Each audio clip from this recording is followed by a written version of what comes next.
Yeah, I think that confirms it. This is the best arc of season 1 so far. Like, this arc has been just nonstop crazy, nonstop unpredictable, nonstop insane, and nonstop gory, violent, and tragic. And an arc that started off like maybe it could end on a good note. Um, yeah, this arc is ending on one of the most depressing, deflating, and soul crushing notes you could expect from this show. Because this is the final part, and this is where everyone returns home. And it is probably the most emotionally heavy episode of the season. Yes, even more than the finale Struggle for Trust, because this episode, it is heavy on the emotion, it is heavy on the grief, and it is heavy on the sadness.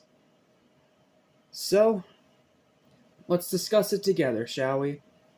What's up? What's happening? It's going to be welcome back to Anime Station, no such for anything animation, including TV and movies as well. I'm your host, Jackson Small. Welcome back to Attack on August. Welcome to Attack on Titan Season 1, Episode 22, titled The Defeated, also known as the 57th Exterior Scouting Mission, Part 6, the finale of this 6-part arc.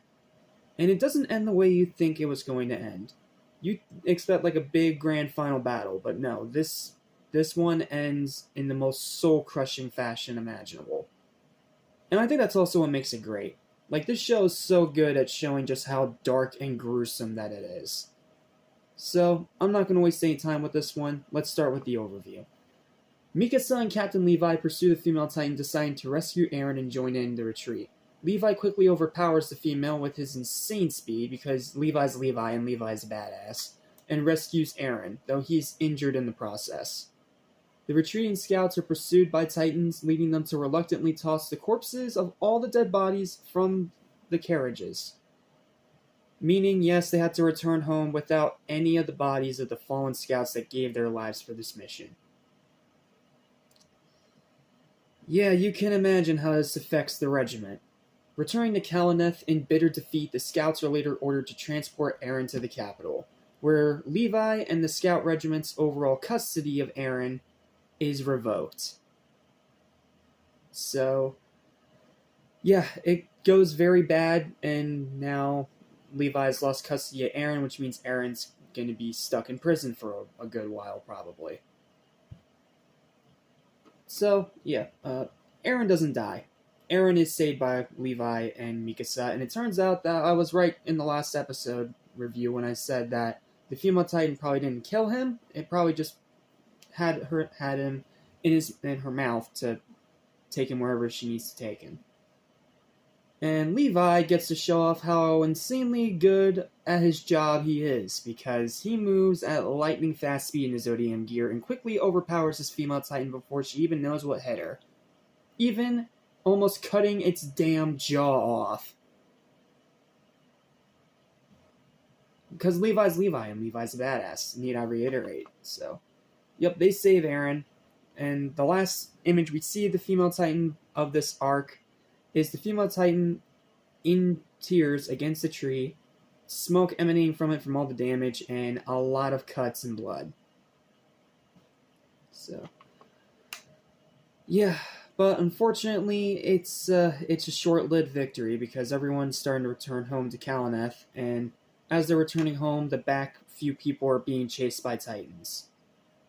So, in order to save the wagon, as well as some of their own skins, they have to take all the bodies of the dead that they've collected and dump them into the woods to either be stomped on by a Titan or to just rot in the pastures.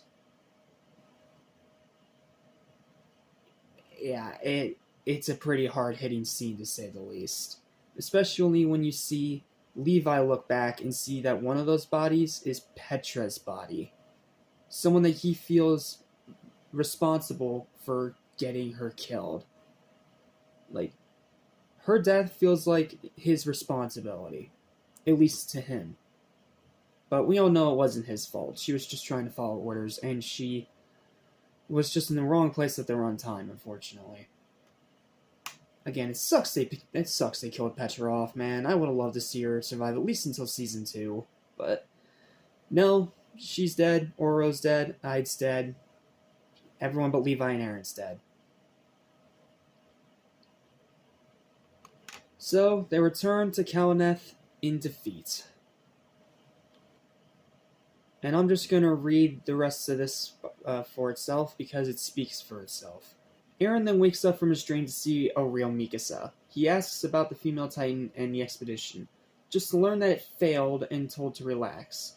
The expedition finally reaches the walls. As they walk through the town, the people notice the stage of the expedition, claiming it to be another disaster, and again rant about how the scout regiment's pointless.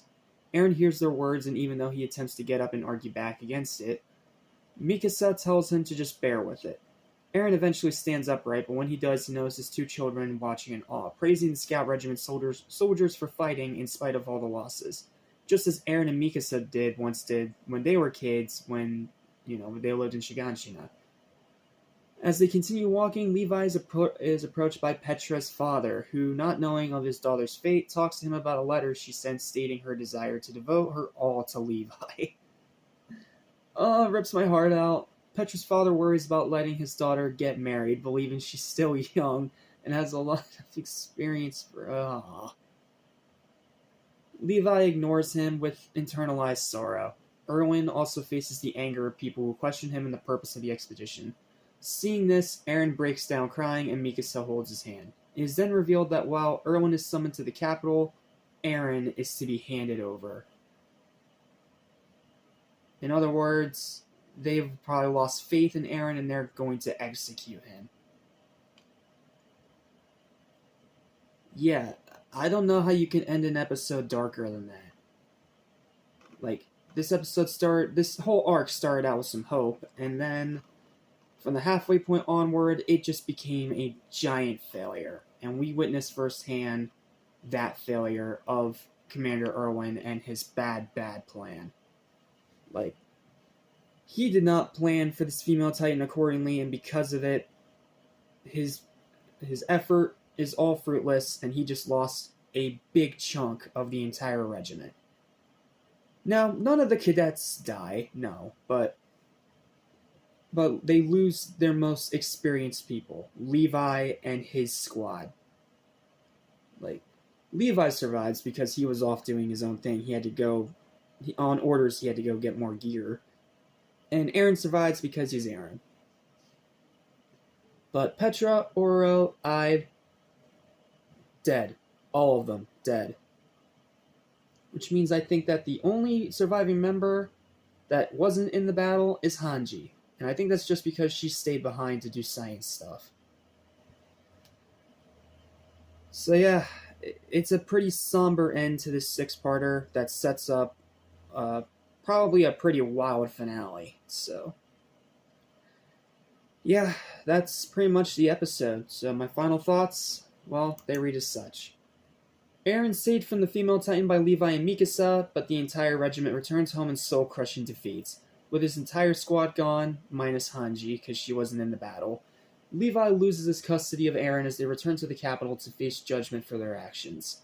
This is definitely the most emotionally heavy episode of the season, seeing all the dead bodies in the wake of the mission's failure, and how much all these deaths affect the soldiers of the Scout Regiment, especially Levi, who mourns in silence as he feels responsible for Petra's death.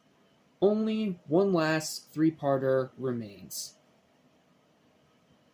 We are almost done with Attack on Titan Season 1. There's just one last three-parter, and then we're all done.